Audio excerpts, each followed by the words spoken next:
In today's video, I'm going to teach you how to pay annually in Trello in 2025. Whether you're a seasoned Trello user or just getting started, making the switch to an annual payment plan can streamline your billing process and potentially save you some money. So let's dive right in and walk through the steps to make this happen.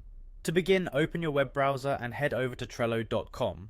Once you're on the homepage, look for the login button, typically located at the top right corner of the page. Click on it. This will take you to the login page. Here you have the option to log in using your email or your Google account. Choose the method that you prefer or are most comfortable with, enter your credentials and log into your Trello account. After successfully logging in, navigate to the boards section. This can be found on the top navigation bar, and it's where all your Trello boards are listed. Now direct your attention to the Your Workspaces section.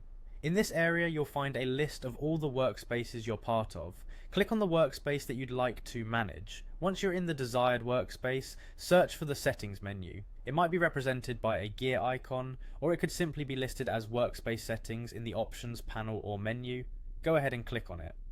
Then locate and click on billing, which will direct you to the billing settings page.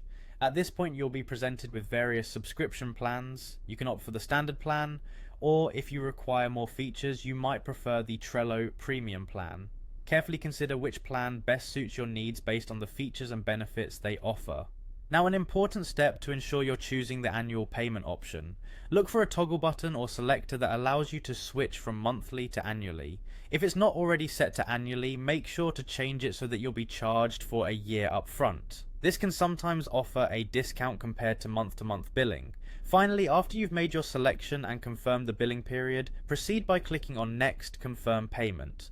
This button will guide you through the final steps to complete your payment setup. You might need to enter your payment details if they haven't been saved previously. Once that's done, simply confirm everything. And there you have it, you've now successfully set your Trello account to be billed annually. This setup not only helps in managing your Trello budget better, but also reduces the hassle of monthly payments. Thanks for watching, and I hope you found this tutorial helpful. Be sure to subscribe for more helpful Trello tips and tutorials.